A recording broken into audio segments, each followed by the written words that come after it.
सागुन जोहार सार सागुन टीवी नेलेक कान आजमेक कान सानाम कोगे सागुन दारामिन बाडाय जे बोना इंगी मधुमिता सानाम कोगे बो नापाय बाड़ा गिया जानिक खान आ नापाय बाड़ा गे बोन ताहे कोमा तिहिना खबर को दो हुयुक काना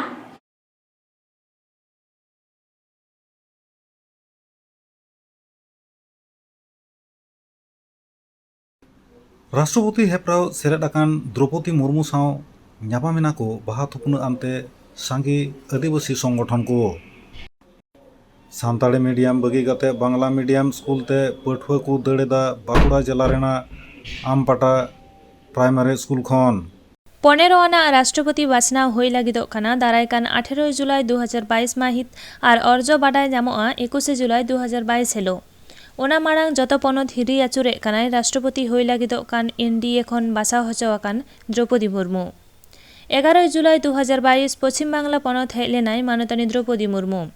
আতাং দারাম লাগি পূর্ব বর্ধমান জেলা ᱠᱷᱚᱱ ᱢᱟᱨᱟᱝ ᱱᱟᱜᱟᱨ ᱠᱳᱞᱠᱟᱛᱟ ᱠᱚ ᱪᱟᱞᱟᱣ ᱞᱮᱱᱟ उडान गाड़ी खन फेट काते नेताजी एयरपोर्ट खन मान मानत साला लाक्चार एने सेरेन तालाते आतांग दाराम तालाते सारहाव आ राष्ट्रपति बाछनाव रे जितकारो आसको दोहो आकादा पश्चिम बांगला रेना आयमा जिला खन सारहावे लागी एमपी एमएलए सेटर को ताहे काना दक्षिण बंग खन उत्तर बंग रे जहाँ तिने गे सान्ताल एमपी एमएलए जतो गे नापाम लागी सेटर लेना आर मिद धाव गालमाराव लागी सारी गौरव रेना कथा कान गया दिसोम फुरगल आकान तायम राष्ट्रपति लेकाते जितकार लेनखान मानतानी द्रौपदी मुर्मू आनुतुम नागाम रे सोना हरफते ओलाकान ताहेना बाडाय आकाना मालदा उत्तर रेन एमपी खगेन मुर्मू सेटेल लेनाय उनकागे हाबिबपुर रेन एमएलए जुएल मुर्मू झाड़ग्राम लोकसभा रेन एमपी कुनार हेम्ब्रम 12 जुलाई 2022 माहित मानतानी द्रौपदी मुर्मू सा ᱧᱟᱯᱟᱢᱚᱜ लगी ऑल इंडिया राइटर्स एसोसिएशन रेन आयुरतेन को ᱧᱟᱯᱟᱢᱮᱱᱟ ताहे कानाय एसोसिएशन रेन प्रेसिडेंट लक्षण चंद्र किस्कू बेंगल ब्रांच रेन प्रेसिडेंट टुरिया चांद बास्के सेक्रेटारी पारी द्विजपद हांसदा एमान को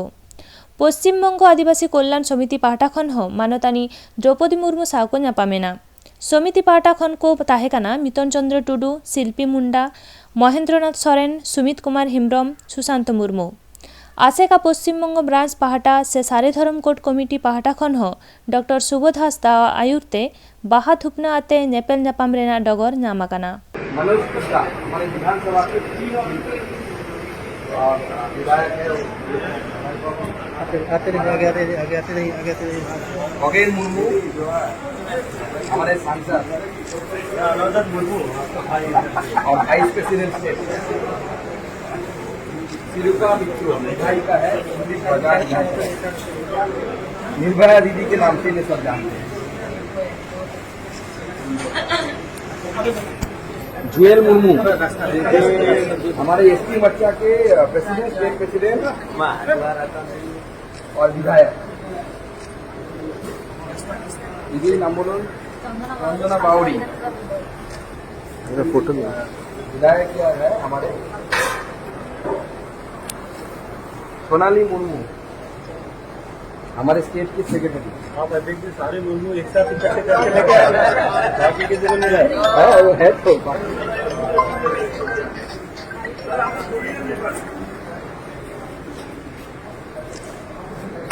फोटो नहीं आ पा रहा पूना बेंगरा ये एसटी समाज से आते हैं हमारे नागरा काटा की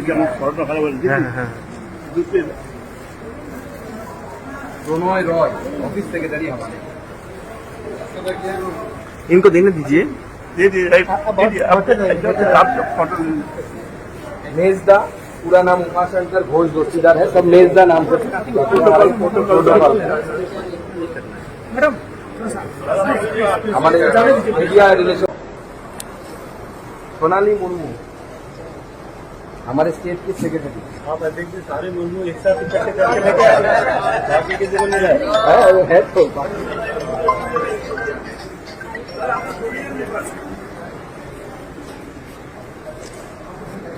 फोटो नहीं आ पा रहा पूना बेंगरा ये एसटी समाज से आते हैं हमारे नागरा काटा की प्रणय रॉय ऑफिस सेक्रेटरी हमारे इनको देने दीजिए मेजदा पूरा नाम उमाशंकर घोष जोशीदार है सब मेजदा नाम से मैडम हमारे मीडिया रिलेशन देखते हैं। ᱡᱟᱱᱟᱢ ᱯᱟᱹᱨᱥᱤ ᱡᱟᱱᱟᱢ ᱟᱲᱟᱝ ᱧᱩᱛ ᱧᱤᱫᱟᱹ ᱨᱟᱲᱟᱝ ᱨᱟᱲᱟᱝ ᱟᱨᱦᱚᱸ ᱟᱭᱳ ᱟᱲᱟᱝ ᱟᱭᱳ ᱛᱚᱣᱟ ᱢᱟᱲᱟᱝᱮᱢ ᱠᱷᱚᱡᱚᱜ ᱠᱟᱱ ᱠᱷᱟᱱ ᱟᱭᱳ ᱯᱟᱹᱨᱥᱤ ᱥᱮᱬᱟᱭ ᱢᱮ ᱟᱭᱳ ᱯᱟᱹᱨᱥᱤ ᱛᱮ ᱥᱮᱪᱮᱫᱚᱜ ᱢᱮ ᱱᱚᱣᱟ ᱟᱹᱭᱠᱟᱹᱣ ᱩᱭᱦᱟᱹᱨ ᱦᱟᱱᱮ ᱟᱹᱰᱤ ᱯᱟᱹᱦᱤᱞ ᱡᱩᱜᱽ ᱨᱮ ᱟᱹᱠᱤᱞᱟᱱ ᱵᱷᱟᱹᱵᱤᱛ ᱛᱤᱭᱟᱹᱜ ᱟᱠᱟᱫᱟ ᱟᱨ ᱚᱱᱟ ᱞᱮᱠᱟᱛᱮ ᱡᱟᱱᱟᱢ ᱯᱟᱹᱨᱥᱤ ᱛᱮ ᱚᱞᱚᱜ ᱯᱟᱲᱦᱟᱣ ᱞᱟᱹᱜᱤᱫ ᱞᱮᱛᱟᱲ ᱜᱮ ᱠᱩᱨᱩᱢᱩᱴᱩ ᱟᱠᱟᱱᱟ ᱚᱱᱟ ᱠᱩᱨᱩᱢᱩᱴᱩ ᱵᱟᱝ ᱥᱟᱹᱨᱤ ᱟᱠᱟᱱ ᱚᱠᱛᱚ ᱢᱟᱹᱱᱢᱤ ᱠᱚ ᱦᱩᱞᱥᱟᱹᱭ ᱟᱠᱟᱫᱟ ᱟᱸᱫᱳᱲ ᱟᱠᱟᱫᱟ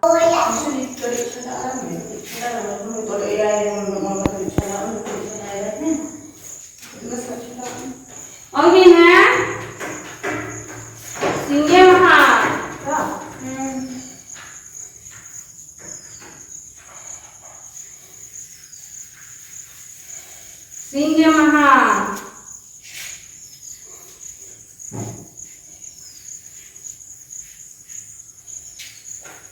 Ba. Ote maha.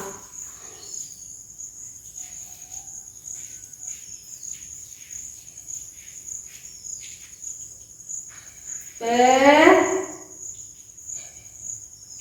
Hoy kena.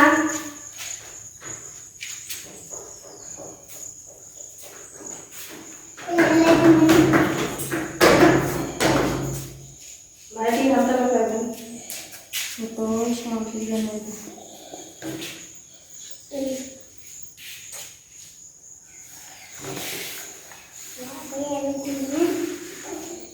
Ayo nak.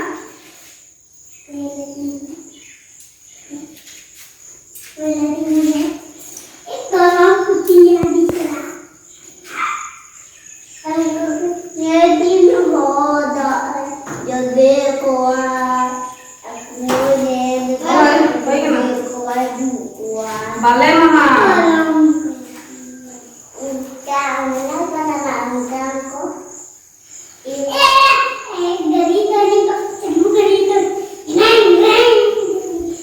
ᱚᱞᱛᱟᱢ ᱯᱟᱹᱨᱥᱤᱛᱟᱢ ᱚᱨᱚᱢᱛᱟᱢ Ol Chiki ᱫᱚ ᱪᱮᱫ ᱠᱟᱱᱟ ᱟᱹᱫᱤᱵᱟᱹᱥᱤᱭᱟᱜ ᱢᱮᱫ ᱠᱟᱱᱟ ᱚᱞᱪᱤᱠᱤ ᱥᱤᱨᱡᱚᱱᱤᱭᱟᱹ ᱯᱟᱹᱨᱥᱤ ᱥᱤᱧ ᱪᱟᱸᱫᱳ ᱚᱞ ᱜᱩᱨᱩ ᱯᱚᱱᱰᱤᱛ ᱨᱚᱜᱷᱩᱱᱟᱛᱷ ᱢᱩᱨᱢᱩ ᱡᱤᱛᱠᱟᱹᱨ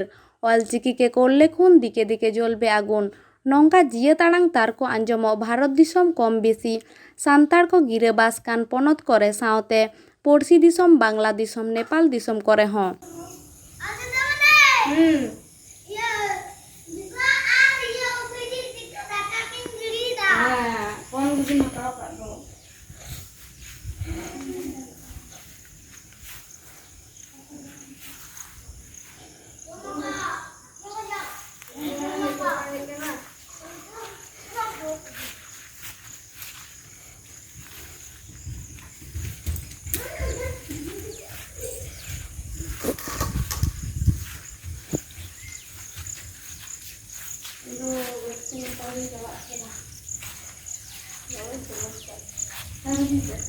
Tahu dia? Aku punya cuma ada kare apa apa itu kan. Aku ni mana tahu itu mana lah. Kita ni semua.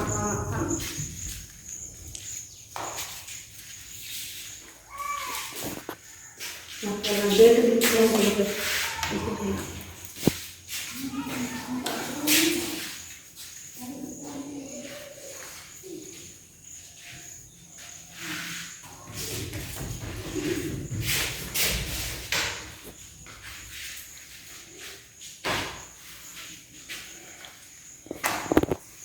ᱫᱟᱨᱟᱭᱠᱟᱱ 2024 ᱥᱮᱨᱢᱟ ᱚᱞᱪᱤᱠᱤ ᱢᱤᱥᱚᱱ 2024 ᱤᱫᱤ ᱠᱟᱛᱮᱫ ᱞᱮᱛᱟᱲ ᱜᱮ ᱠᱩᱨᱩᱢᱩᱴᱩ ᱪᱟᱞᱟᱜ ᱠᱟᱱᱟ ᱢᱮᱱᱫᱚ 2024 ᱥᱟᱞᱨᱮ ᱚᱞᱪᱤᱠᱤ ᱥᱤᱨᱡᱚᱱ ᱨᱮᱱᱟᱜ 100 ᱥᱮᱨᱢᱟ ᱥᱮᱴᱮᱨᱚᱜ ᱠᱟᱱᱟ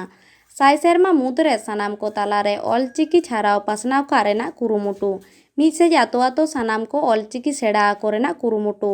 ᱟᱨ ᱢᱤᱫᱥᱮᱡ ᱥᱚᱨᱠᱟᱨ ᱯᱟᱦᱴᱟ ᱠᱷᱚᱱ ᱯᱨᱟᱭᱢᱟᱨᱤ ᱠᱷᱚᱱ ᱤᱭᱩᱱᱤᱵᱷᱟᱨᱥᱤᱴᱤ ᱦᱟᱹᱵᱤᱡ ᱥᱟᱱᱛᱟᱲᱤ ᱚᱞᱪᱤᱠᱤ তে ᱚᱞᱚᱜ ᱯᱟᱲᱦᱟᱣ ᱞᱟᱹᱜᱤᱫ লেতাড় আন্দোড় ᱪᱟᱞᱟᱜ ᱠᱟᱱᱟ দাবি রাকাব কানা সান্তাড়ি সেচেদ বোর্ড তেয়ার রেনা আমি গিদ্রে ওকারে পড়ায় ইস্তেরামপুর প্রাথমিক বিদ্যালয় আতো রে প্রাইমারি স্কুল তাহেন তুলুই চিদা ওটা পড়াও কানা কারণ তো নন্ডে শুধু অলচিকি তো অᱸᱰᱮ ᱫᱚ বাংলাতে পড়াও তাহলে অঁᱰᱮ ᱫᱚ বাংলাতে খান নোয়া দোকান কো বাজার করেন বাংলা তল কিছু সেটা লেখান লেই গানক তাই আর কি অনা খাতির তে অঁᱰᱮ তে পড়াও ᱫᱚ অলচিকিতে বা পড়াও কানা অসুবিধা কারে অসুবিধা তো অনেক হানতে হানতে চালাও দোকান কো বাজার কো তাহলে গোটা যদি অলচিকি তাহে কো ভাই কো তাহলে তো বাংলাতে হানতে হানতে চালাও তো ᱚᱱᱟ ᱠᱷᱟᱹᱛᱤᱨ ᱛᱮ ᱟᱨᱠᱤ ᱚᱞᱪᱤᱠᱤᱛᱮ ᱱᱤᱛᱚᱜ ᱥᱠᱩᱞ ᱠᱚᱨᱮ ᱦᱟই ᱥᱠᱩᱞ ᱨᱮ ᱠᱚᱞᱮᱡᱽ ᱨᱮ ᱤᱭᱩᱱᱤᱵᱷᱟᱨᱥᱤᱴᱤ ᱨᱮᱠᱚ ᱯᱟᱲᱦᱟᱣᱮᱫ ᱠᱚᱣᱟ ᱱᱚᱣᱟ ᱛᱚ ᱢᱤᱫᱴᱟᱝ ᱟᱹᱠᱷᱤᱨ ᱢᱮᱱᱟᱜᱼᱟ ᱵᱷᱚᱵᱤᱥᱥᱚᱛ ᱢᱮᱱᱟᱜᱼᱟ ᱱᱚᱣᱟ ᱨᱮ ᱯᱟᱲᱦᱟᱣ ᱞᱮᱠᱷᱟᱱ ᱟᱨ ᱟᱵᱚᱣᱟᱜ ᱯᱟᱹᱨᱥᱤ ᱪᱤᱠᱤ ᱢᱟᱱᱮ ᱱᱤᱛᱚᱜ ᱦᱟᱨᱟ ᱵᱩᱨᱩᱜᱼᱟ ᱱᱚᱣᱟᱛᱮ ᱩᱭᱦᱟᱹᱨ ᱛᱮ ᱡᱩᱫᱤ ᱯᱟᱲᱦᱟᱣ ᱠᱮᱭᱟ ᱚᱥᱩᱵᱤᱫᱷᱟ ᱪᱮᱫ ᱠᱟᱱ ᱛᱟᱢᱟ? অসুবিধা তো বাং কানা তো অসুবিধা তো ᱚᱱᱟ ᱢᱤᱫᱴᱤᱡ ᱵᱟᱨᱭᱟ ᱚᱥᱩᱵᱤধᱟ ᱜᱮ ᱟᱨᱠᱤ ᱚᱱᱟ ᱥᱠᱩᱞ ᱫᱚ ᱱᱚᱰᱮ ᱠᱷᱚᱱ ᱛᱤᱱ ᱥᱟᱺᱜᱤᱧᱟ? ᱥᱩᱨ ᱜᱮᱭᱟ ᱚᱸᱰᱮ 1-1.5 ᱠᱤᱞᱳᱢᱤᱴᱟর ᱟᱨ ᱪᱮᱫ ᱛᱮ ᱪᱟᱞᱟᱜᱼᱟᱭ? ᱤᱫᱤᱴᱚ ᱦᱩᱭᱩᱜ ᱠᱟᱱᱟ ᱛᱤᱱᱟᱹᱜ ᱛᱟᱭ ᱩᱢᱮᱨ? ওই 7-8 ᱵᱮᱥ ᱟᱢᱟᱜ ᱧᱩᱛᱩᱢ? ᱥᱚᱯᱚᱱ ᱥᱚᱨᱮᱱ ᱟᱛᱳ ᱫᱚ? ᱟᱢᱯᱟᱴᱟ ᱡᱮᱞᱟ? ᱵᱟᱸᱠᱩᱲᱟ ᱟᱢ ᱫᱚ ᱱᱚᱣᱟ ᱟᱛᱳ ᱨᱤᱱᱤᱡ ᱠᱟᱱ ᱜᱮᱭᱟᱢ? ᱦᱮᱸ ᱱᱚᱣᱟ ᱟᱹᱛᱩ ᱨᱤᱱᱤᱡ ᱠᱟᱱ ᱜᱮᱭᱟ. ᱱᱚᱣᱟ ᱟᱛᱳ ᱨᱮ ᱯᱨᱟᱭᱢᱟᱨᱤ ᱥᱠᱩᱞ ᱦᱮᱱᱟᱜᱼᱟ ᱱᱚᱰᱮ ᱞᱟᱝ ᱦᱮᱡ ᱟᱠᱟᱱᱟ ᱱᱚᱰᱮ ᱛᱤᱱᱟᱹᱜ ᱜᱟᱱ ᱜᱤᱫᱽᱨᱟᱹ ᱠᱚ ᱯᱟᱲᱦᱟᱜᱼᱟ?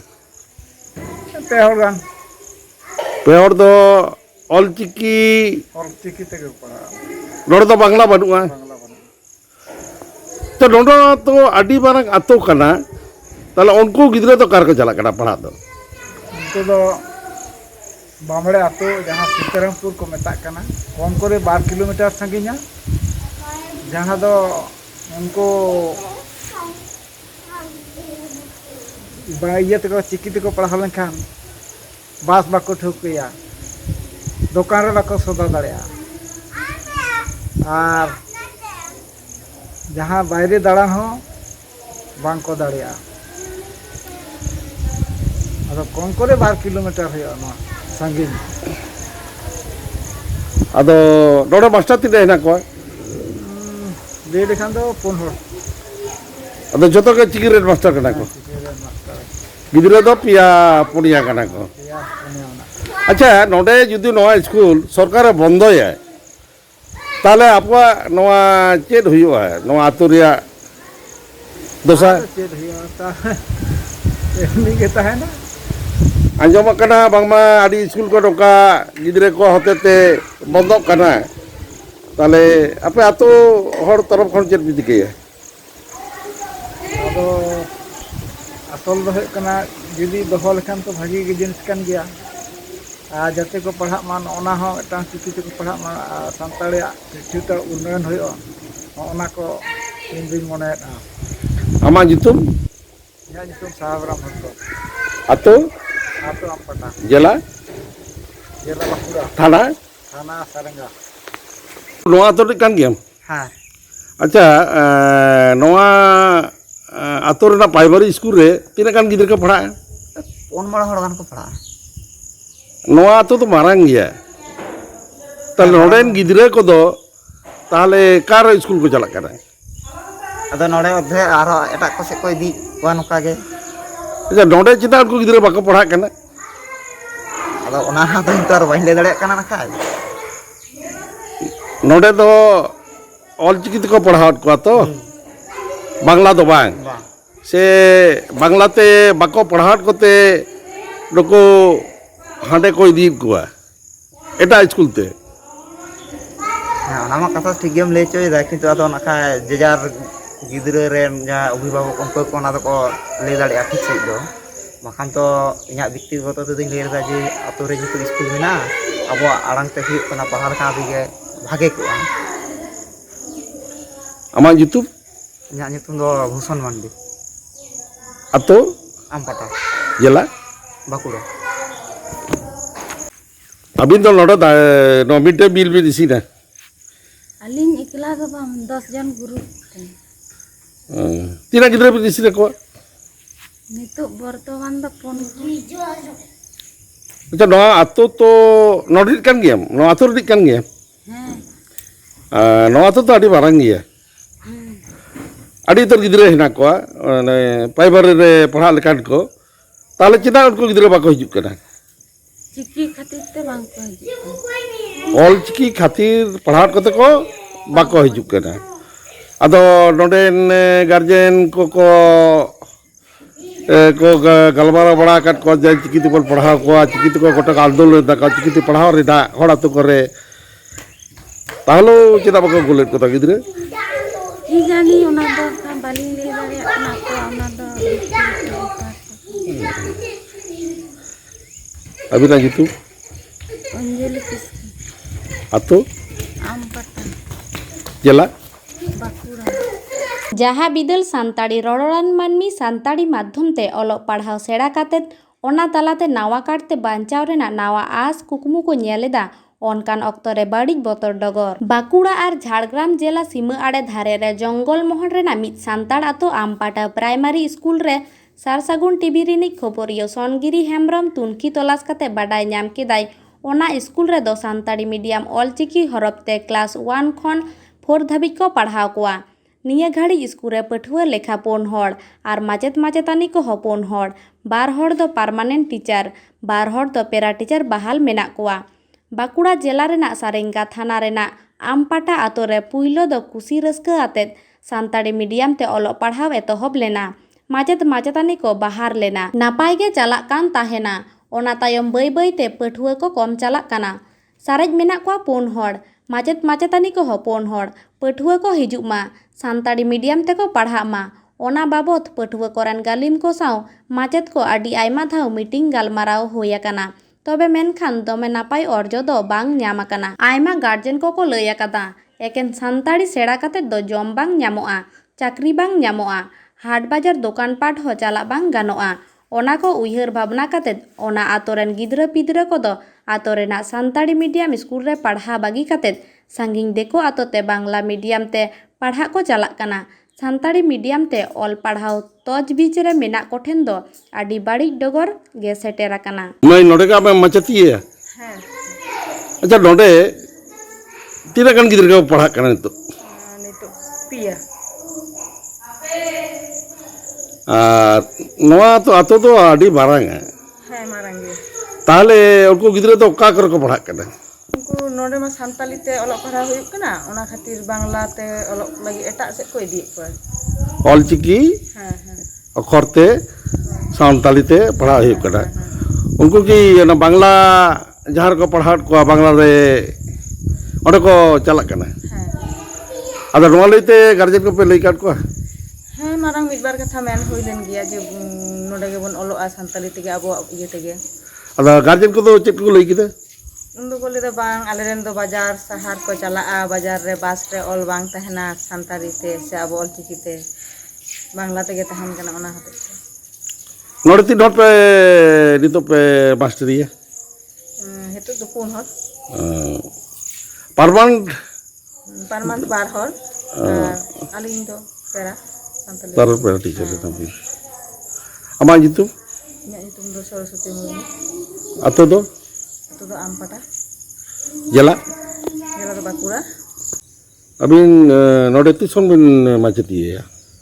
aling 2012 साल रेना दिसंबर मास ना पहिला तारीख खन नोडे लिंग जॉइन करा नवा स्कूल रे node tidak kan master nako नोडे Nitu आपात मास्टर मेना को पुनिया तो वर्तमान ड्यूटी आलिंग 12 हर गे माने असिस्टेंट टीचर मेनाया उनी दो लोकल अरेंजमेंट को एम कदेया आ जहां हेड टीचर उनी दो शारीरिक असुस्थ खातिर बाय ड्यूटी दाड़े आरके noa atau tu barang ya tahlo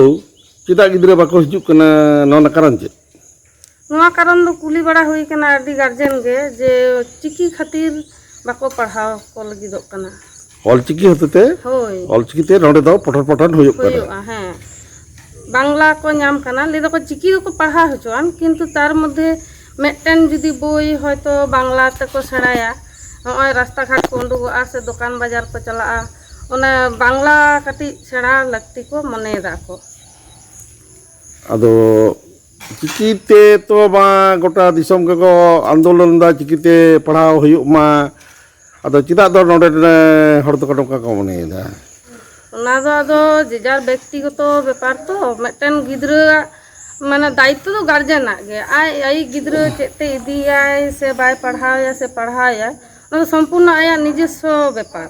अदो लेले गेलिन दाड़े आलिन दो बार बार गेली मताव कना कोल कोपे से नोडे भर्ती कोपे अदो ओना कम्प्लेन आरके जे बांग्ला छड़ा बाले पढ़ाव अच्छा बांग्ला बांग बड़ा कते रह तो नामाल खचड़ो कना को दिल्ली दिल्ली कना को बॉम्बे महाराष्ट्र कमी कना को ना तो आलो भाषा तो बांग्ला बांग चला ताहलो चिदा बांग्ला ते बाको पढ़ावत को ᱟᱫᱚ ᱚᱱᱟ ᱫᱚ ᱟᱠᱚᱣᱟᱜ ᱵᱮᱠᱛᱤᱜᱚᱛᱚ ᱵᱮᱯᱟর ᱚᱱᱟ ᱨᱮᱱᱟᱜ ᱯᱨᱚᱥᱱᱚ ᱩᱛᱛᱚᱨ ᱫᱚ ᱦᱚᱞᱤᱧ ᱞᱟᱹᱭ ᱠᱮᱭᱟ अच्छा ᱦᱮᱸ और नोडन गिद्रा का कर को चला कना ᱱᱚᱰᱮ ᱜᱤᱫᱽᱨᱟᱹ ᱡᱟᱦᱟᱸ ᱞᱳᱠᱟᱞ ᱚᱱᱮ ᱥᱤᱛᱨᱟᱢᱯᱩᱨ ᱢᱮᱱᱟᱜᱼᱟ ᱥᱤᱛᱨᱟᱢᱯᱩᱨ ᱯᱨᱟᱭᱢᱟᱨᱤ ᱥᱠᱩᱞ ᱚᱸᱰᱮ ᱠᱚ ᱪᱟᱞᱟᱜ ᱜᱮᱭᱟ ᱠᱚ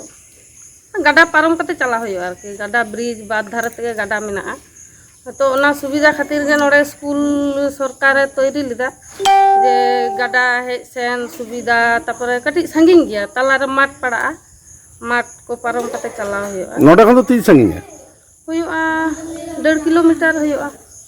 1.5-2 किलोमीटर हुआ कटिज छादा गे कटी कटी गिद्रा ताहलो ओडे को चला कना नो चिकी पढ़ाव होते ते हाँ कॉलेज को बांग्ला पढ़ाओ बांग्ला पढ़ाव होते ते और नोआ होते ते नितो ना स्कूल ना नितो नोआ माने चरम अवस्था कना अदा नोआ तरे हड़ा पे बुझो बड़ा लेट को ᱦᱮᱸ ᱦᱚᱦᱚ ᱵᱟᱲᱟ ᱦᱩᱭ ᱠᱟᱱᱟ ᱢᱤᱴᱤᱝ ᱦᱚᱦᱚᱭ ᱵᱟ ᱦᱩᱭᱩᱜ ᱜᱮᱭᱟ ᱚᱠᱚᱭ ᱠᱚᱫᱚ ᱠᱚ ᱦᱤᱡᱩᱜᱼᱟ ᱡᱟᱦᱟᱸᱭ ᱠᱚ ᱠᱟᱹᱴᱤᱡ ᱠᱚ ᱥᱟᱯᱳর্ᱴᱟ ᱩᱱᱠᱩ ᱫᱚᱠᱚ ᱦᱤᱡᱩᱜᱼᱟ ᱡᱟᱦᱟᱸᱭ ᱦᱚᱭᱛᱚ ᱵᱟᱝ ᱠᱚ ᱥᱟᱯᱳর্ᱴ ᱞᱟᱹᱜᱤᱫ ᱫᱚ ᱩᱱᱠᱩ ᱫᱚ ᱵᱟᱠᱚ ᱦᱤᱡᱩᱜᱼᱟ ᱡᱳᱨ ᱠᱟᱛᱮ ᱛᱚ ᱟᱹᱜᱩ ᱫᱚ ᱵᱟᱝ ᱜᱟᱱᱚᱜᱼᱟ ᱠᱤᱱᱛᱩ ᱡᱚᱠᱷᱚᱱ ᱞᱤᱧ ᱡᱚᱭᱮᱱ ᱞᱮᱫᱟ ᱟᱹᱞᱤᱧ ᱱᱚᱰᱮ ᱦᱮᱸ ᱥᱮ 12 साल ᱨᱮ ᱩᱱ ᱫᱚ ᱵᱷᱟᱜᱮ ᱜᱮ ᱜᱤᱫᱽᱨᱟᱹ ᱠᱚ ᱛᱟᱦᱮᱸ ᱠᱟᱱᱟ उन चिकी ताहल ᱦᱮᱸ ᱪᱤᱠᱤ ᱛᱮᱜᱮ ᱛᱚ ᱞᱤᱧ ᱡᱚᱭᱮᱱ ᱟᱠᱟᱫᱟ ᱟᱹᱞᱤᱧ ᱫᱚ अच्छा 1 डिसेम्बर ᱪᱤᱠᱤ ᱛᱮᱜᱮ ᱞᱤᱧ ᱡᱚᱭᱮᱱ ᱟᱠᱟᱫᱟ ᱪᱤᱠᱤ ᱩᱱ ᱫᱚ ᱛᱟᱦᱮᱸ ᱠᱟᱱᱟᱭ ᱦᱮᱰ ᱴᱤᱪᱟᱨ ᱛᱟᱦᱮᱸ ᱠᱟᱱᱟᱭ ᱱᱚᱱᱫᱚ ᱵᱟᱵᱩ ᱦᱮᱸ ᱩᱱᱤᱭᱟᱜ ᱛᱚᱨᱚᱯ ᱠᱷᱚᱱ ᱵᱟᱨ ᱦᱚᱲ ᱞᱤᱧ ᱡᱚᱭᱮᱱ ᱞᱮᱫᱟ ᱵᱤᱱᱚᱭ ᱥᱚᱨᱮᱱ ᱩᱱᱤ ᱫᱚ ᱤᱭᱟᱹ ᱨᱤᱱᱤᱡ ᱛᱟᱦᱮᱸ ᱠᱟᱱᱟ ᱵᱚᱰᱰᱤᱭᱟᱹ ᱥᱤᱛᱚᱞᱯᱩᱨ ᱨᱤᱱᱤᱡ ᱩᱱ ᱫᱚ ᱯᱨᱟᱭ 14-15 জন स्टूडेंट को ताहें कना माने जो पूरा आतो रेन गिद्रा गे नोडे को हिजुक ताहें नोडे मिड डे मील तीन हड़ तीन गिद्रा के जमा मिड डे मील पुनिया मेना को ᱧᱩᱛᱩᱢ ᱨᱮ ᱱᱤᱛᱚᱜ ᱫᱚ ᱯᱩᱱᱤ ᱦᱚᱲ ᱜᱮ ᱠᱚ ᱡᱚᱢᱟ ᱯᱩᱱ ᱦᱚᱲ ᱢᱚᱫᱽᱫᱷᱮ ᱨᱮ ᱩᱱᱤ ᱦᱮᱱᱰᱤᱠᱮᱯ ᱛᱚ ᱵᱟᱭ ᱦᱮᱡ ᱫᱟᱲᱮᱭᱟᱜᱼᱟ ᱛᱟᱦᱚᱞᱮ ᱩᱱᱤᱭᱟᱜ ᱤᱭᱟᱹ ᱫᱚ ᱠᱚᱞ ᱫᱚ ᱵᱟᱝ ᱦᱩᱭ ᱠᱟᱱᱟ तो जहाँ को जहाँ चांदो को छुट्टी पड़ा कना से ओना सरकार जहाँ एम दा आलू को चावले को ओना को दो कोल होयो कना किंतु मिड डे मील रेना दाका को दो ओना दो आरो बढ़ती गिद्रा को हिजुक गया पुनिया गिद्रा भर्ती बाबत तहाँ जहाँ कटिक को मेना को जहाँ सोड़े स्कूल को हिजुक गया उनको गिद्रा हो नोंडे को हिजुक जेमन तेहें किन हे कना उनकिन बारया उनकिन दो ICDS रन कना ओ ICDS नोडे चालू हैना ICDS तीन गिद्रा को दिन को नो ICDS ना जहाँ जमा को एमा को तीन गिद्रा को जमा जमा को ढेर गे तार मध्य तो अदो ढेर बोलते ओना रदो शुधु पढ़ाव गिद्रा तो बानु को 3-4 बछर माने मा खन एहब कते तो टोटल 15-20 जन मेना को दिन मैम कुली कान थाया हां माने मा पसुती खन गिद्रा को काटी को 5 बछर धबी करते आबिजा नितुम आलिया तो रूपाली हेमब्रम आतो नितो दो जॉइन लेदालिन जखन उन दो माने आयो बाड़ा खन लिन जॉइन लेदा तो बापला लहारे उन दो सारेंगा ठिकाना ताहे कान तालिया अपॉइंटमेंट रे दो नितो हो मेना तालिया सारेंगा ठिकाना गे नोआ स्कूल ना नितुम आमपटा प्राइमरी स्कूल जिला बाकुड़ा सर्कल दो सारेंगा साउथ सर्कल कना ᱛᱤᱦᱤᱧᱟᱜ ᱠᱷᱚᱵᱚᱨ ᱠᱚᱫᱚ ᱱᱤᱱ ᱦᱟᱹᱵᱤᱡ ᱜᱮ ᱱᱤᱛ ᱦᱟᱹᱵᱤᱡ ᱛᱮ ᱥᱟᱨᱥᱟᱜᱩᱱ ᱴᱤভᱤ ᱪᱮᱱᱮᱞ ᱵᱟᱝᱵᱚᱱ ᱥᱟᱵᱥᱠᱨᱟইᱵ ᱟᱠᱟᱫ ᱠᱷᱟᱱ ᱥᱟᱵᱥᱠᱨᱟইᱵ ᱛᱟᱵᱚᱱ ᱯᱮ ᱞᱟᱭᱤᱠ ᱛᱟᱵᱚᱱ ᱯᱮ ᱠᱚᱢᱮᱱᱴ ᱛᱟᱞᱟᱛᱮ ᱵᱟᱲᱟᱭ ᱦᱚᱪᱚ ᱞᱮᱯᱮ ᱟᱨ ᱥᱮᱭᱟᱨ ᱛᱟᱵᱚᱱ ᱯᱮ ᱥᱟᱱᱟᱢ ᱠᱚᱜᱮ ᱱᱟᱯᱟᱭ ᱵᱚᱱ ᱛᱟᱦᱮᱸ ᱠᱚᱜ ᱢᱟ ᱟᱨ ᱢᱤᱫ ᱫᱷᱟᱣ ᱥᱟᱱᱟᱢ ᱠᱚᱜᱮ ᱥᱟᱹᱜᱩᱱ ᱡᱚᱦᱟᱨ